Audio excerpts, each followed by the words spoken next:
digne a traer los cafés, hace media hora que lo está haciendo ahí. A mí me dijeron que era co-conducción y terminé trayendo el café, ¿viste? Y bueno, tenés que empezar, que empezar de abajo. Toma, ¿querés azúcar también? Dale. ¿Cómo empezó Adrián Suar? ¿Qué dijo? ¿Cómo empezó? Con muy buen rating empezó Adrián Suar, así empezó. Con un muy buen rating. Pelito, un kiosquito, dijo que tenía. Dale, acá tenés el café amargo. Digo, el café amargo, dale. Este pibe ya se agrandó, el primer programa y ya se agrandó. Este pibe es una cosa de loco, Pero bueno, una preguntita, yo diría una reflexión política. Recién Graciela Ocaña planteaba que a la Presidenta de la Nación le preocupa mucho la denuncia de Nisman y que en las últimas horas se han ido descubriendo y han ido apareciendo informaciones muy serias y muy graves y de fuentes muy fuertes, porque la revista Bella no juega ni a favor ni en contra del gobierno, es una revista histórica, tradicional y de prestigio de Brasil. ¿Y qué ha sido la revista que publicó justamente el escándalo de Petrobras, que hoy está generando toda la revolución política que está ocurriendo en Brasil? O sea, es una revista de investigación y de prestigio en Brasil. Y además está mostrando que chavistas del riñón del gobierno de Hugo Chávez en su momento, porque eran militares y eran ministros, escucharon con sus propios oídos, y ahora lo cuentan porque ahora son perseguidos por el gobierno de Maduro, que la relación carnal y de complicidad entre el Irán de Ahmadinejad y la Venezuela de Chávez tiene una triangulación con la Argentina de los Kirchner en el tema del uranio enriquecido, en el tema del plan nuclear, y eso no explica todo,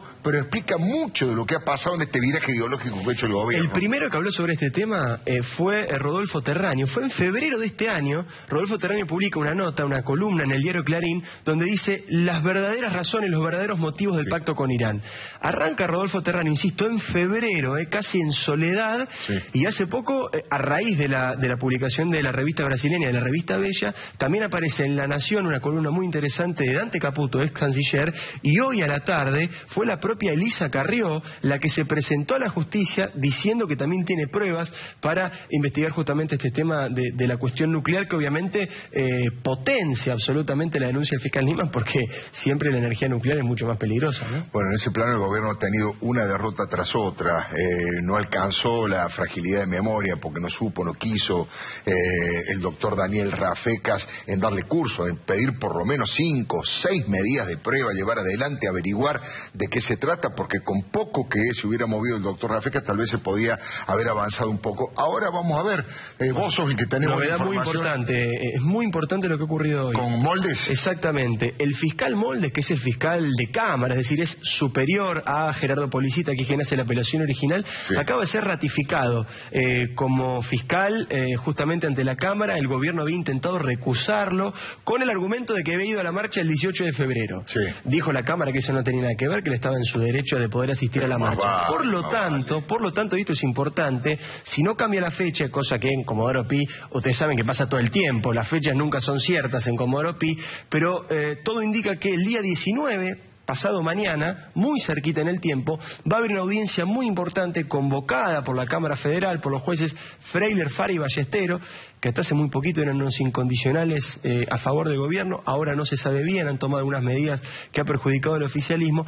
Tienen una audiencia el día 19 donde todas las partes tienen que volver a exponer sus argumentos. Los abogados de los imputados dirán por qué no creen que la denuncia es consistente, el juez dirá por qué la desestimó, Policita vuelve a argumentar y vuelve a reafirmar por qué él considera que hay que investigarlo, y finalmente será la Cámara la que decida si hay que investigar o no hay que investigar a la Presidenta, ni más ni menos que por el presunto delito de encubrimiento del acto terrorista más brutal de la historia argentina. Y además hoy, que se cumplen 23 años del desembarco del terrorismo en la Argentina, aquel estallido de la Embajada de Israel cuando 29 personas murieron y cuando Argentina parecía, en ese momento Buenos Aires parecía Kabul, parecía Atocha, parecía algunos lugares del mundo en donde el terrorismo había desembarcado con tanta fuerza. Causa la de la Embajada de Israel, que tampoco tiene ningún detenido ni ningún destino. Vamos terminando este primer programa, 2 cosas. Primero, ¿el café estaba bien? todo lo demás, más o menos. Todo lo demás, el informe de la joya de Cristina, bastante flojo. La verdad que no hiciste una sola pregunta inteligente al doctor Labaña. A Labaña le tengo que preguntar todo yo. Si vos sos amigo de sos labañista de la primera hora, casi no le preguntás por la candidatura de Massa. Esa es la acusación que me hace 678, labañista de la primera hora. Es cierto, ¿Sabés quién es el labañista de la primera hora? Néstor Kirchner. Te cuento un secretito del libro de Roberto Labaña que vos recomendabas recién cuando conversábamos con ellos. Es muy crítico ese libro, muy crítico del rol que jugó Alberto Fernández cuando era jefe de gabinete del gobierno kirchnerista. Y obviamente esto ha caído de alguna manera difícil, ¿no?, en el Frente Renovador, porque ambos forman parte de este espacio que lidera Sergio Massa. Así que ese libro tiene muchas críticas, y no en un aspecto, en varios aspectos de lo que fue Alberto Fernández, cosa que ha generado también disputas dentro del Frente Renovador. Y es muy interesante lo que contó. Muchas de las cosas que han pasado a lo largo del programa son interesantes y me parece que pueden tener rebote periodístico para comprender mejor la realidad. Pero Labaña, cuando yo le dije, yo tenía la impresión en aquella época que Néstor Kirchner lo empujaba para sacarlo del gobierno. Incluso se burlaba Néstor de Roberto Labaña, le llamaban el pálido, no decían Labaña, el pálido, como una forma de burlarse de él. Y él me dijo, yo también lo empujaba a él, y es muy interesante cómo cuenta el desenlace, esa separación en buenos términos de la pareja. Adrián Suárez dijo aquí sentado en esta silla que estaba delante nuestro, nos acusan de derecha, y ¿qué hay más de derecha que el vértice del poder comandado por un millonario, ¿no? Obviamente en referencia a la presidenta.